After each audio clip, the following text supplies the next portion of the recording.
Vivimos en una cultura donde la reprensión se recibe como algo negativo, debido a que nadie quiere ser confrontado y mucho menos corregido públicamente.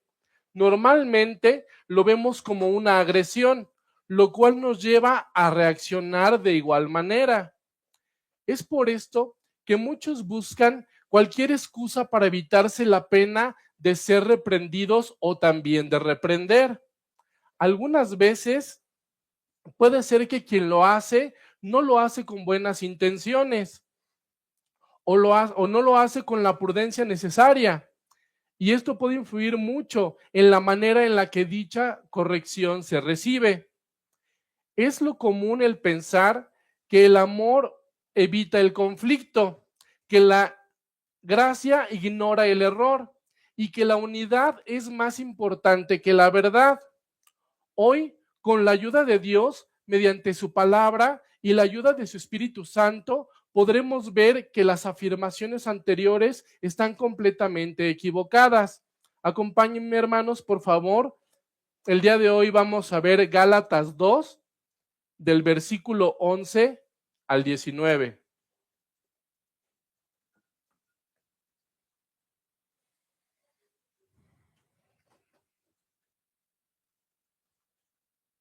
El nombre de nuestro sermón de hoy será Esperanza en la reprensión de la gracia. Pero cuando Pedro vino a Antioquía, le resistí cara a cara, porque era de condenar, pues antes que viniesen algunos de parte de Jacobo, comía con los gentiles, pero después que vinieron, se retraía y se apartaba, porque tenía miedo de los de la circuncisión, y en su simulación participaban también los otros judíos, de tal manera que aun Bernabé fue también arrastrado por la hipocresía de ellos.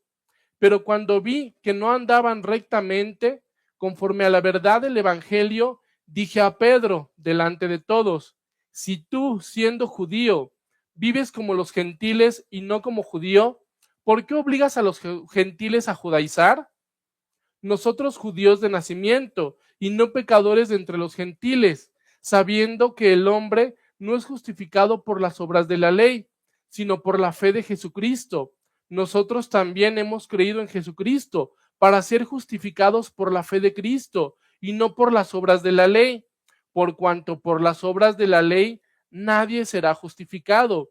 Y si buscando ser justificados en Cristo, también nosotros somos hallados pecadores. ¿Es por esto Cristo ministro de pecado? En ninguna manera, porque si las cosas que destruí las mismas vuelve a edificar, transgresor me hago, porque yo por la ley soy muerto para la ley, a fin de vivir para Dios. Vamos a orar, hermanos. Amado Dios, te damos gracias, Padre bendito, por tu palabra que tú nos has dado, Señor, a través de la cual podemos conocer más de ti y saber cuál es tu voluntad. Te pedimos que en esta mañana tú nos ayudes, que tú suplas todas las carencias que hay en nosotros, que tú nos des entendimiento y que tú nos ayudes, Padre, para poder conocer las grandezas, Señor, de tu palabra, pero para que también hoy podamos ser edificados, Señor, que podamos ser confrontados, pero que también podamos, Señor, hallar esa esperanza en medio de la reprensión, Señor. Gracias te damos por todo en el nombre de Cristo Jesús. Amén. Anteriormente, hermanos, vimos que la unidad y la libertad mismas tienen su origen en el Evangelio de la gracia. Vimos uno de los peligros que amenazan esa unidad y libertad, los cuales son los falsos hermanos y las falsas doctrinas, que pervierten la verdad del Evangelio. También vimos cómo es que se debe de defender y luchar por la unidad y la libertad. Recordemos, hermanos, que la carta a los Gálatas es una defensa del Evangelio de la gracia. Y al defender el Evangelio de la gracia, estamos defendiendo la unidad y la libertad cristianas. Pablo argumentó de manera magistral del Evangelio para con los judíos y gentiles, demostrando a los Gálatas que las enseñanzas de los judaizantes respecto a la circuncisión no eran válidas. Sin embargo, ahora Pablo tiene que hablar de algo que seguramente era incómodo y doloroso, algo de lo cual todo creyente está expuesto a enfrentar y debemos de ser cuidadosos. Es por eso que vamos a ver primero cuáles son los hechos. Vamos al versículo 11. Pero cuando Pedro vino a Antioquía, le resistí cara a cara, porque era de condenar. Antioquía era el lugar donde se formó la primera iglesia gentil. Esto lo encontramos en el relato de Hechos 11, 19 al 26. Después de la persecución que derivó en la muerte de Esteban, algunos creyentes llegaron a Antioquía, donde en un principio se predicaba solo a los judíos, pero después se predicó también a los griegos, es decir, a los gentiles. Con el tiempo, esto se convirtió en una de las iglesias más importantes de composición gentil y es el lugar donde los discípulos fueron llamados por primera vez cristianos. Asimismo, era una ciudad de suma importancia para Pablo. ¿Por qué? Porque era su centro de partida, era su centro misionero. También es donde Dios les da a Pablo y a Bernabé la encomienda del evangelio a los gentiles. Es así, hermanos, que esta importante ciudad recibe la visita de Pedro y es donde tiene lugar la reprensión por parte de Pablo y no fue cualquier cosa, ya que la forma en que nos es expresada nos habla de la gravedad del asunto. En esta expresión también podemos aprender la manera correcta en la que se debe de hacer y es de manera frontal, sin tirar la piedra y esconder la mano, como muchas veces a veces solemos hacer. Eso sería hipócrita. Se debe de hacer de frente, cara a cara, no como un acto de intimidación ni agresión hacia nuestros hermanos, sino como un acto de amor, honestidad y compromiso. Asimismo, se debe de hacer con valor, lo cual también deja ver las motivaciones correctas para hacer dicha corrección. Pablo al decir le resistí, habla literalmente de ponerse frente a Pedro para detenerlo, para no dejar que siguiera actuando de esta forma. Pero entonces, ¿qué es lo que era de condenar? Esto nos lleva a la causa de la reprensión. En el versículo 12, pues antes que viniesen algunos de parte de Jacobo, comía con los gentiles, pero después que vinieron se retraía y se apartaba, porque tenía miedo a los de la circuncisión. Vemos que Pedro en su visita a Antioquía comía con los gentiles convertidos. Ya era una práctica habitual para él. Él se sentía cómodo con ellos, disfrutaba del pleno gozo de la libertad cristiana. Es decir, Pedro con los gentiles se iba a echar unos tacos de carnitas y comía de todo lo que normalmente un judío no podría comer.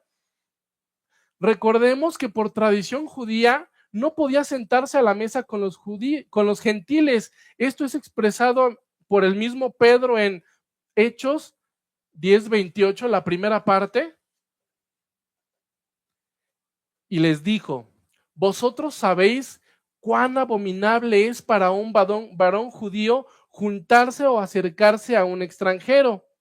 Esto porque se les consideraba como inmundos o que podrían contaminar a los judíos basándose en las leyes de pureza ceremonial que son dichas en Levítico 11 y en las restricciones alimentarias dichas en Deuteronomio número 14.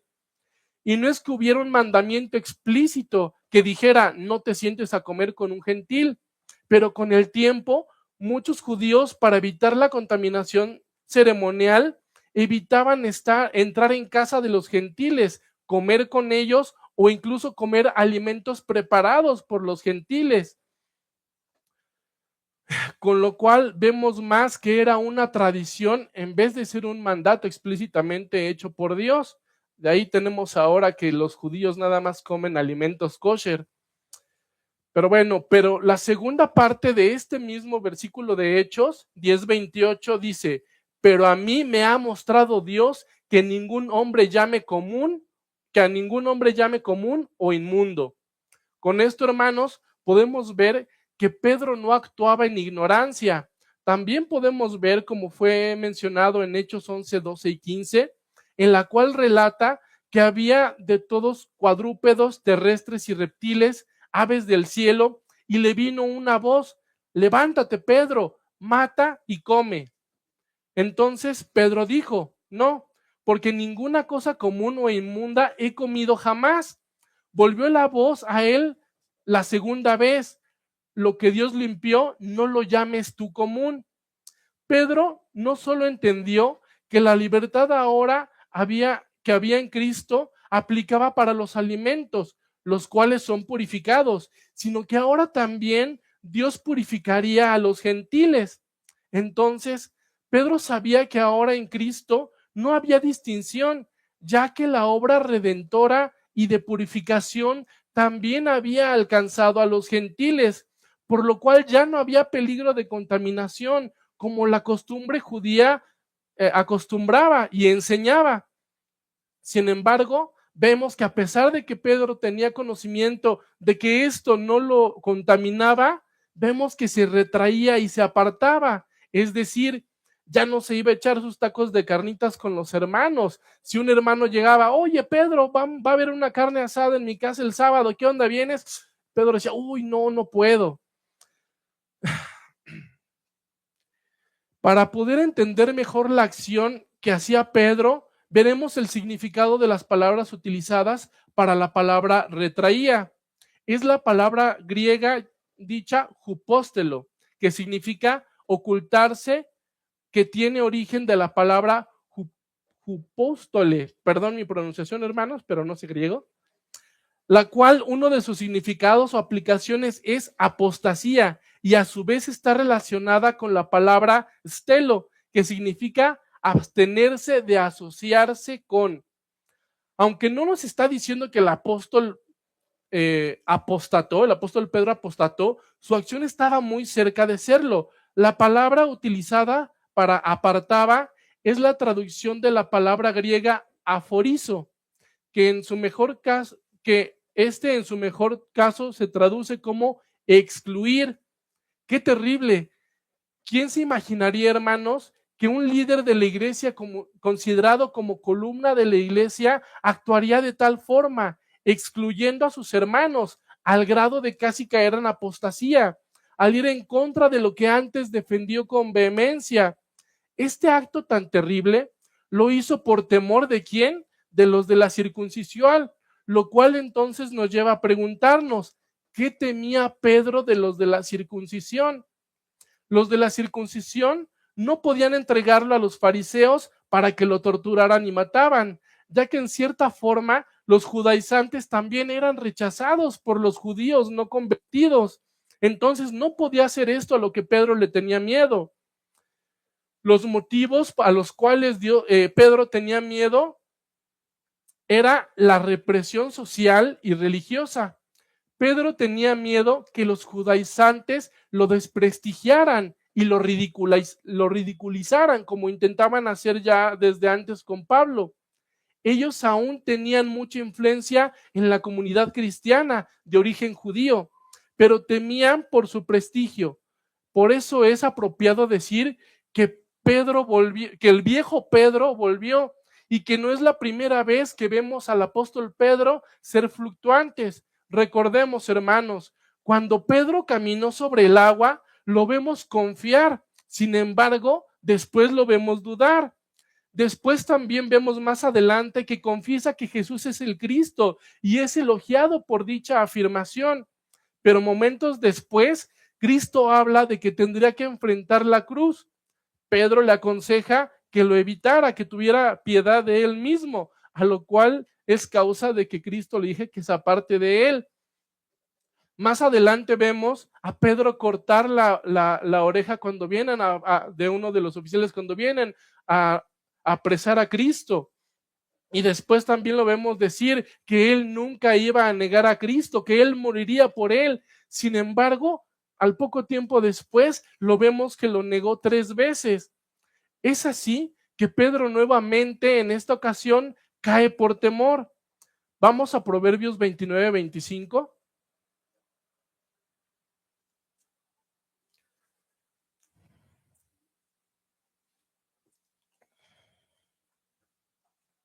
El temor del hombre pondrá lazo, mas el que confía en Jehová será exaltado. El temor que Pedro tuvo a los hombres, es decir, a los de la circuncisión, resultó no solo en dejar de hacer el bien y con ello perder las libertades que ya disfrutaba en Cristo, sino también terminó por llevarlo a hacer el mal, a ponerse nuevamente bajo la esclavitud de la ley.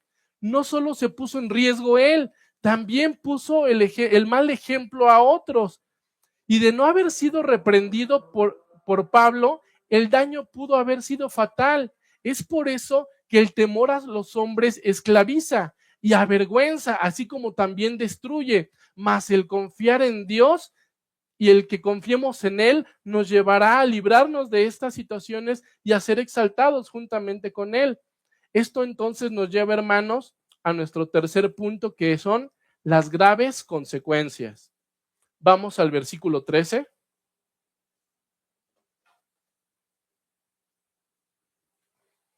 Y en su simulación participaban también los otros judíos, de tal manera que aún Bernabé fue también arrastrado por la hipocresía de ellos. La palabra utilizada, hermanos, para simulación es mejor traducida como actuar hipócritamente, lo cual podemos entender que Pedro entonces se convirtió en un hipócrita. Entonces vemos que el miedo dicho en el versículo 12 convirtió a uno de los líderes principales de la iglesia en un hipócrita. Este acto, hermanos, de hipocresía, en este acto de hipocresía no solo participaba Pedro, sino que también otros judíos, incluso ¿quién? Incluso Bernabé. Bernabé, aquel compañero de Pablo que estuvo presente y sirvió como testimonio de la unidad del evangelio para judíos y gentiles en la parte donde empieza este capítulo.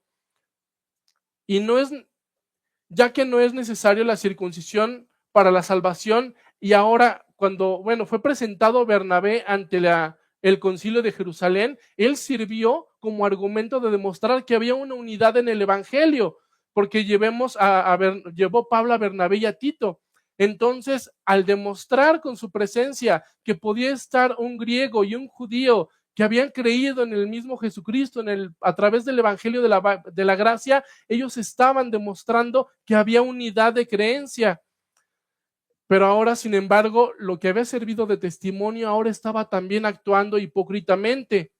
Démonos cuenta que cuando fallamos, hermanos, esto puede afectar a muchos más, sobre todo el que falla. Si el que falla es un líder, terminará arrastrando a muchos con él. Por otra parte, al negarse a comer con los creyentes no judíos, Pedro en la práctica no los estaba reconociendo como miembros, como hermanos, con plenos derechos. Los estaba poniendo en un nivel inferior, es decir, estaba haciendo acepción de personas. Asimismo, Pedro estaba negando algunas doctrinas importantes, como la unidad en la iglesia, al hacer acepción o diferencia entre judíos y gentiles. También la justificación por la fe, con su actitud y acciones, validaba la enseñanza judaizante de la salvación por obras. También la libertad de la ley, al ponerse voluntariamente de nuevo bajo el intento infructuoso de cumplir con la misma, porque sabemos que nadie en sí mismo puede cumplir con la ley. La suficiencia de Cristo era negada al aprobar con sus acciones las acciones de los judaizantes, pero sobre todo esto negaba la gracia de Dios al menospreciar el perfecto sacrificio de Cristo, aprobando entonces la salvación por obras. Y es que debemos entender algo. Pedro, al apartarse de los gentiles y tener compañerismo exclusivo con los judaizantes, los cuales Pedro sabía que estaban en un error, Pedro estaba validando con hechos lo que anteriormente reprobó con palabras. Debemos entender, hermanos, que defender una doctrina en una reunión de la iglesia o en un concilio es algo sumamente importante y necesario. Sin embargo, ponerla en práctica en la vida diaria es muchísimo más importante. Por lo cual Esto hizo necesaria, nuestro cuarto punto, la reprensión de la gracia. Vamos al versículo 14.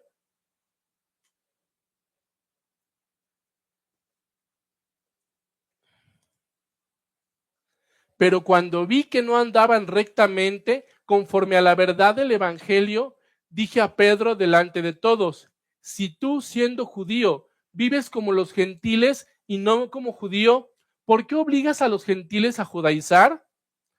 Es importante mencionar que en Hechos 15 no se menciona ninguna visita de Pedro a Antioquía, así como tampoco nada respecto al altercado que nos relata aquí. Esto es debido a que fue una situación que, aunque fue de gravedad, por la pronta reprensión no tuvo un efecto permanente en el desarrollo de la iglesia primitiva. Pablo apunta a que la única forma de vivir rectamente es conforme a la verdad del Evangelio. De lo contrario, es necesaria la reprensión.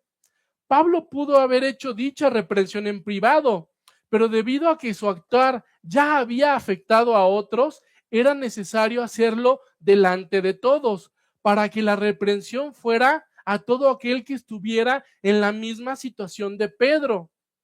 El hablar de dicha reprensión servía también para los Gálatas, ya que estaban enfrentando con problemas similares y con peligros similares ocasionados por las enseñanzas de los de la circuncisión.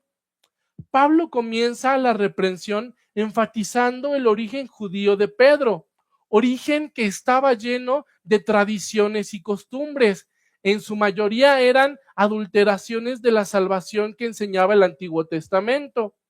Pablo dice que teniendo ese origen, ahora en Cristo había sido libre de esas tradiciones y costumbres, y en esa libertad adquirida vivía como los gentiles creyentes y ya no como judío. La pregunta de por qué los obliga a judaizar demostraba la incongruencia e hipocresía en el actuar de Pedro.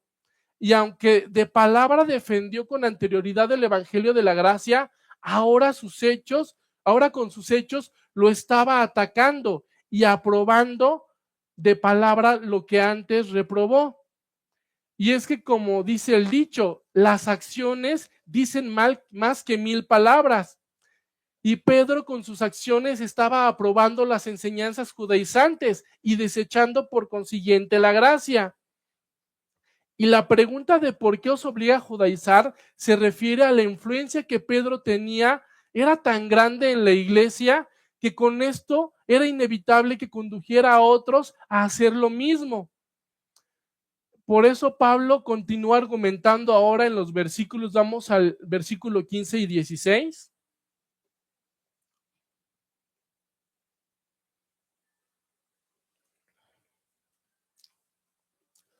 Nosotros judíos de nacimiento y no pecadores de entre los gentiles, sabiendo que el hombre no es justificado por las obras de la ley, sino por la fe de Jesucristo. Nosotros también hemos creído en Jesucristo para ser justificados por la fe de Cristo y no por las obras de la ley, por cuanto por las obras de la ley nadie será justificado. A partir de aquí, Pablo comienza a hablar con ironía. Muchos comentaristas concuerdan en que Pablo en ocasiones solía usar la ironía, el sarcasmo y la retórica. El hablar con ironía y con sarcasmo normalmente se utiliza para burlarse. Sin embargo, Pablo lo utiliza para enfatizar lo absurdo del error en el que habían caído Pedro y Bernabé y los otros judíos creyentes. La intención de Pablo era que pudieran darse cuenta del error y corregir su actuar. Hermanos, Pablo amaba la verdad que lo liberó de su pasada manera de vivir, y esa verdad que lo libró de la gran condenación, de la cual él se vio merecedor al ser un perseguidor de la iglesia, y como consecuencia de amar la verdad, también entonces amaba a sus hermanos, y es por eso que él los reprende, por lo que con ironía comenta y hace la diferencia entre los judíos y gentiles, como si hubiera superioridad en ser judío. Y por otra parte, la menospreciable condición de ser gentil, lo cual se supone que Pedro sabía que estaba mal, ya que sabían que el hombre, como nos dice el pasaje, no es justificado por cumplir la ley. Entonces, ¿qué sentido tenía guardarla? Cabe aclarar que Pablo no decía que la ley fuera mala. En otra carta escribió: la ley a la verdad es santa y el mandamiento santo, justo y bueno. Esto lo vemos en Romanos 7:12. En cambio, Pablo decía que por medio del cumplimiento de la ley nadie podría ser aceptable delante de Dios, por el simple hecho de que nadie pueda cumplirla de manera perfecta, hermanos. Sin embargo, la ley juega un papel importante en la vida del creyente. ¿Cómo es esto? La ley nos muestra nuestro pecado, dándonos normas de consulta. La ley nos hace ver la necesidad entonces de la gracia en Cristo. Versículo 17.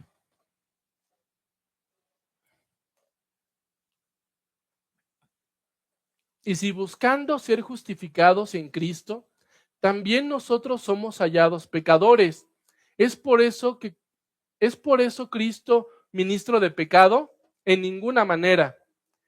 Si la doctrina de los judaizantes era verdad, Pablo, Pedro, Bernabé y los demás creyentes judíos estarían nuevamente entonces en la categoría de pecadores, ya que habían fraternizado y comido aún lo que estaba prohibido para los judíos.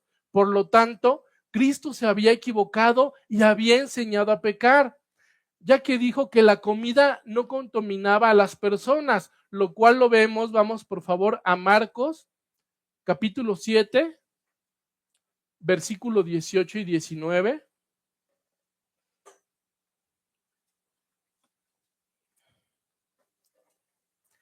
Él les dijo: ¿también vosotros estáis así sin entendimiento?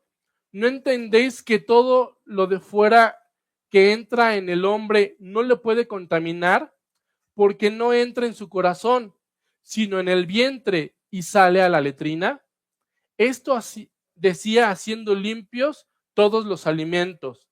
Asimismo, también podemos ver la afirmación que hace Cristo de todos los creyentes son uno en Cristo. Vamos a Juan 17, del 21 al 23.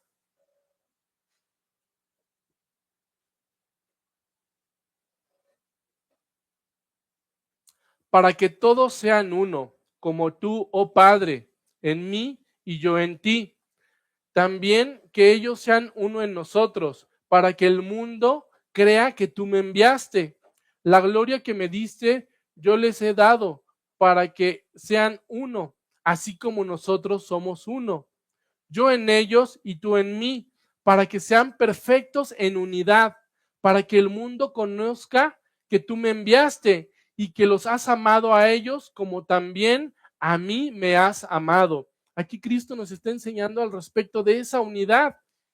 En estos pasajes podemos ver que Cristo enseñaba que la comida no contaminaba al hombre y también enseñaba la unidad que debía de haber ya ahora entre judíos y gentiles, lo cual, según las prácticas que estaba haciendo Pedro en ese momento y los otros, a todas luces eran enseñanzas pecaminosas. A esto es a lo que se refiere al decir que si por estas enseñanzas Cristo era ministro de pecado, lo cual vemos que era algo absurdo, pero sobre todo inaceptable, por lo que Pablo utiliza la forma más contundente de negación en el griego, que es en ninguna manera.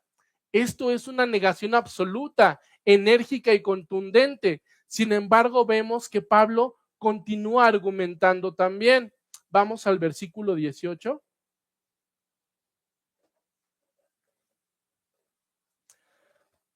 Porque si las cosas que destruí, las mismas vuelvo a edificar, transgresor me hago.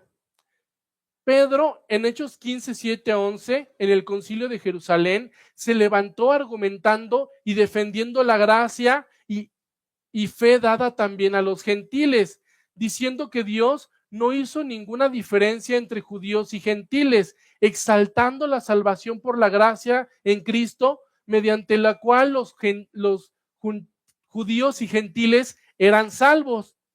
Con esto, Pedro estaba destruyendo los argumentos judaizantes, mismos que lamentablemente ahora con sus actos volvía a edificar. Esto lo hacía transgresor, tanto a la doctrina judaizante como a la doctrina de la gracia. Transgresor, hermanos, es alguien que viola o violenta un precepto o un principio. Ciertamente entonces era una dura acusación que demostraba la gravedad del actuar de Pedro, ya que no solo era un absurdo, sino que era algo condenable. Vamos al versículo 19.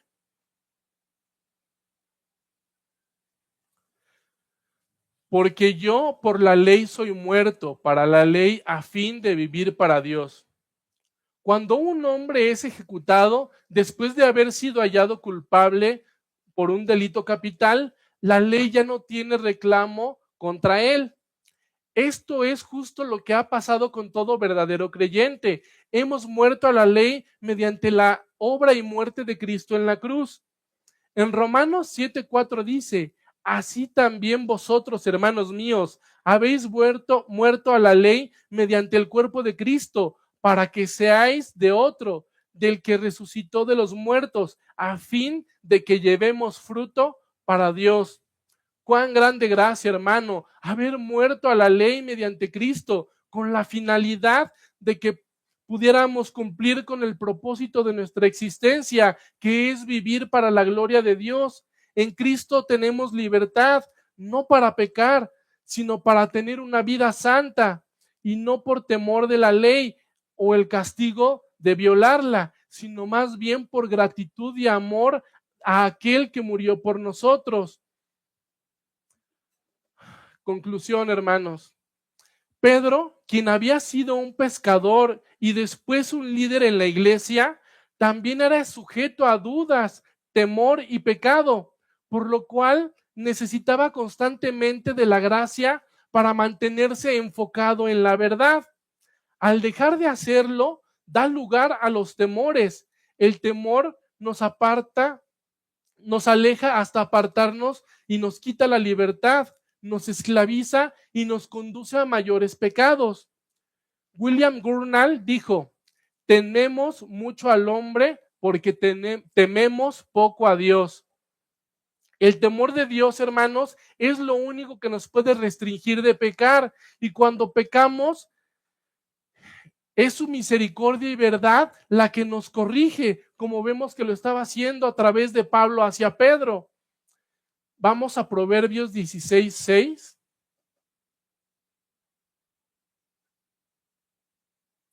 Con misericordia y verdad se corrige el pecado, y con el temor de Jehová los hombres se apartan del mal.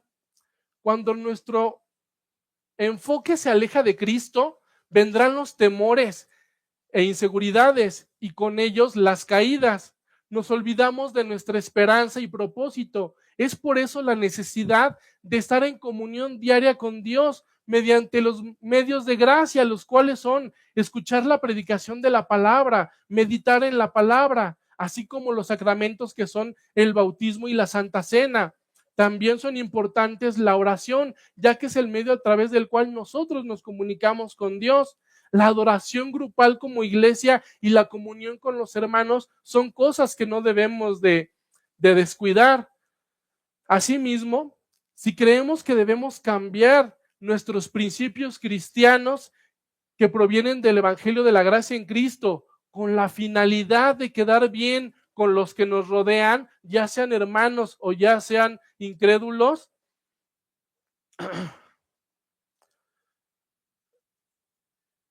estamos menospreciando la gracia y estamos menospreciando a Cristo, su verdad del Evangelio, y esto nos pone en una condición de peligro terrible.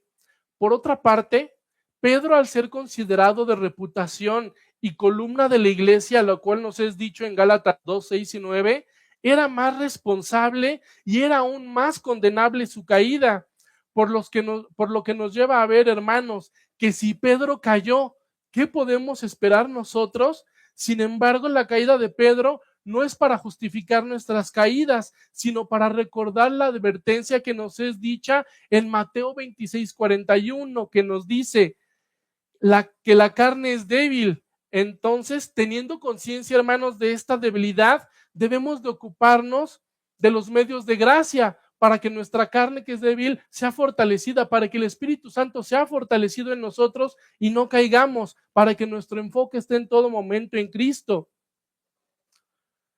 Los medios de gracia, los cuales nos ayudan a tener nuestro enfoque en Cristo, si caemos es porque dejamos de ver a Cristo y nos enfocamos en nosotros mismos y en las cosas de este mundo. Sin embargo, no importa cuál grande sea la caída, si verdaderamente somos de Cristo, Él nos reprenderá y nos traerá de vuelta. Pablo sabía que tenía que enfrentarse a Pedro antes de que sus acciones dañaran a la iglesia.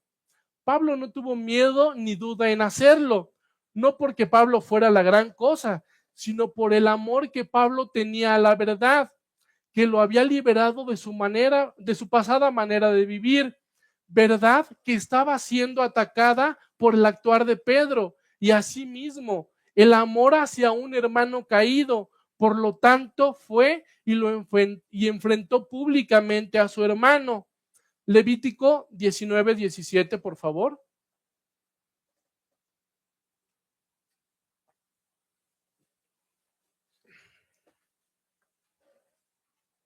No aborrecerás a tu hermano en tu corazón, razonarás con tu prójimo para que no participes de su pecado. Pablo entonces, en su actuar al reprender a Pedro, puso en obra lo que este pasaje nos dice.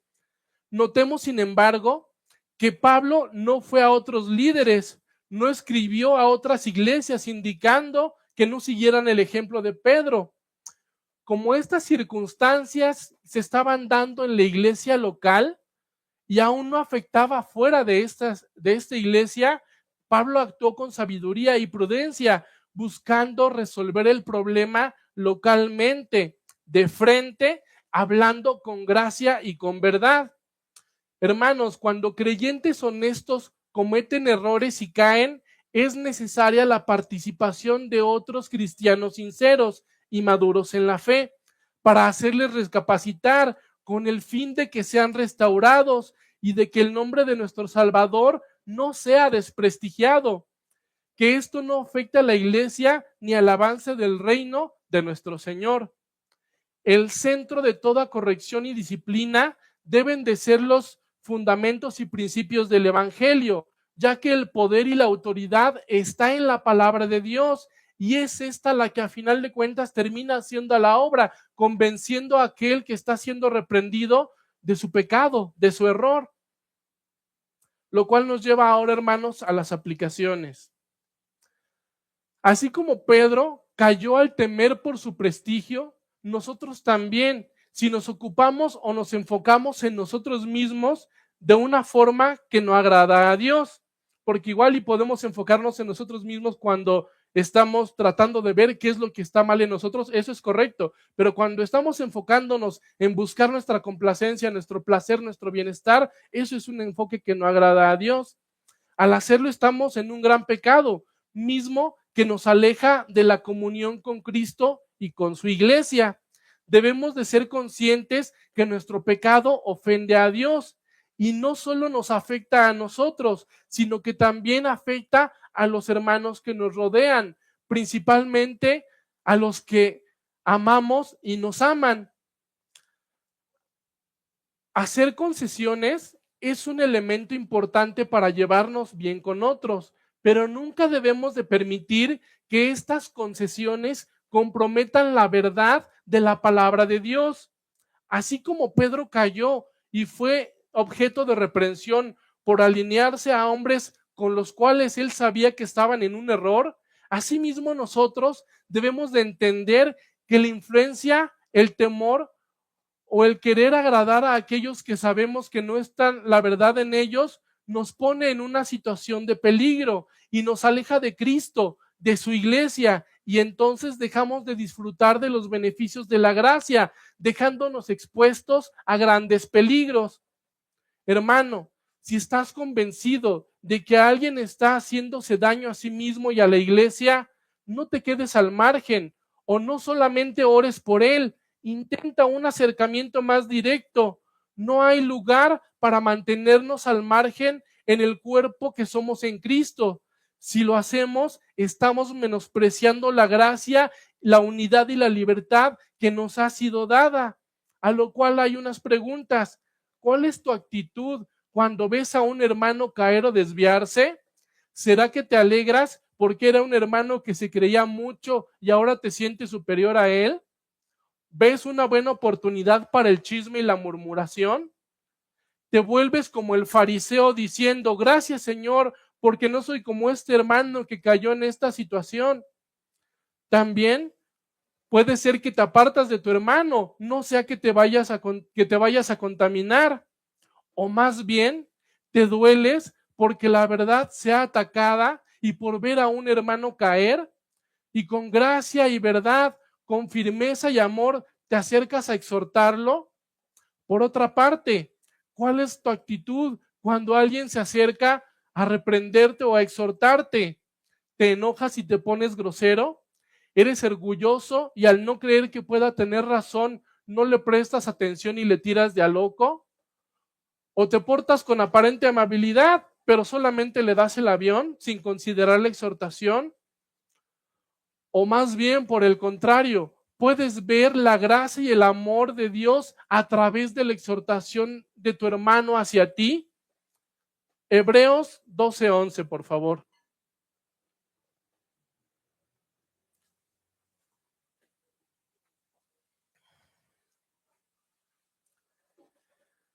Es verdad que ninguna disciplina al presente parece ser causa de gozo, sino de tristeza, pero después da fruto apacible de justicia a los que en ella han sido ejercitados.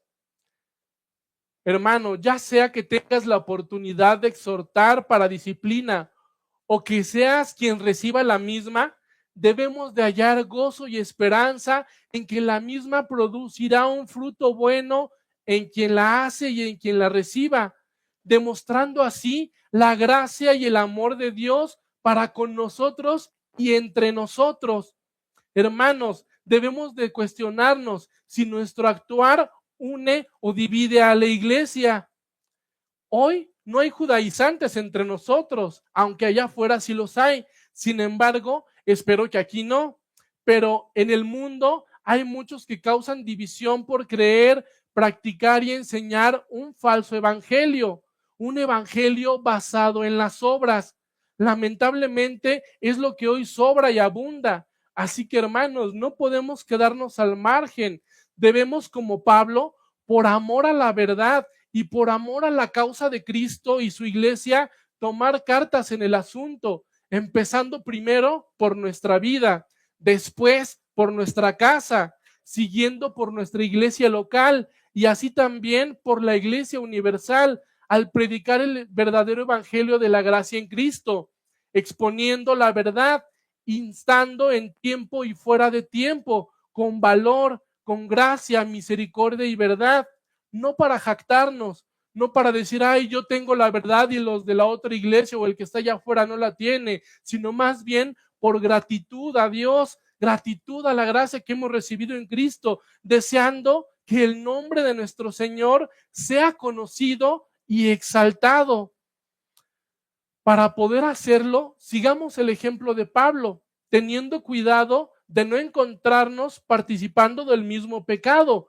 Pablo pudo exhortar a Pedro en esta situación porque él no estaba participando del mismo pecado.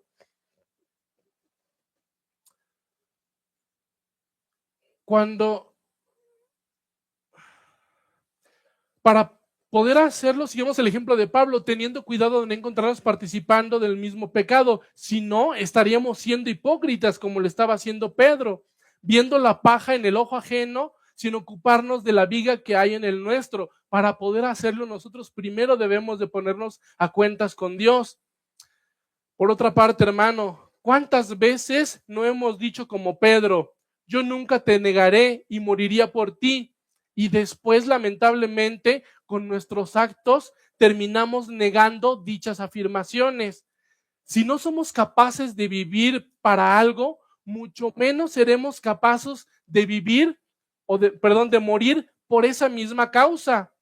Hermanos, cuando veo estas cosas, yo me siento tan Pedro, siendo fluctuante, a veces valiente, muchas veces más cobarde, negando con mis actos o pensamientos lo que digo creer, es decir, negando a Cristo y a su bendita gracia. Sin embargo, así como a Pedro, mi Señor, con su gracia y amor, no dejó caído a Pedro, sino que habiéndolo tomado por hijo, lo reprendió mediante un hermano y compañero. Asimismo, mi Señor no me ha dejado caído a mí, ni los dejará a ustedes, mis amados hermanos.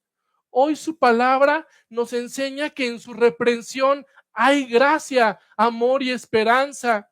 Aquel que nos tomó por hijos y que comenzó la obra en nosotros, la terminará y no habrá voluntad humana, ya sea nuestra ni la de nadie más, que pueda impedirlo. Qué gran motivo de gozo, mis hermanos, el poder descansar en que Dios a quien ama corrige y que es él quien cuida de nosotros, quien nos da entendimiento y nos conduce al arrepentimiento. Si no fuera así, hermanos, estaríamos verdaderamente perdidos.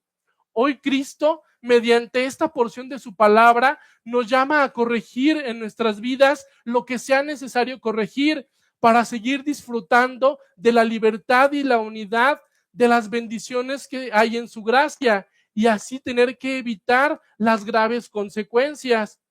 No importa, hermano, cuán grande sea tu caída, ven a Cristo, no temas al hombre ni a este mundo, teme a Dios, Él es fiel y justo para perdonar. No deseches la oportunidad de escudriñar hoy tus caminos y dirigir tus pasos hacia la gracia. Ven y gózate en el perdón, en la libertad y la unidad, la plenitud de gozo que solamente se encuentran en Cristo. En segunda de Crónicas 7:14 dice, si se humillare mi pueblo sobre el cual mi nombre es invocado, y oraren y buscaren mi rostro, y se convirtieren de sus malos caminos, entonces oiré desde los cielos y perdonaré sus pecados y sanaré su tierra. Por otra parte, si tú estás escuchando esto por primera vez o has escuchado antes, pero no has dado importancia, hoy te invito a que consideres tu vida delante de Dios. No importa si te crees buena persona. La Biblia dice que no hay quien en sus propias fuerzas o capacidades sea bueno o quien pueda buscar y agradar a Dios. Te invito a que conozcas el Evangelio de la gracia en Cristo, ya que es el único lugar donde podrás hallar salvación. Al ver tu condición de pecado delante de Dios, de un Dios santo, santo, santo. Y esto nos hace entender y el considerar a Dios en nuestras vidas.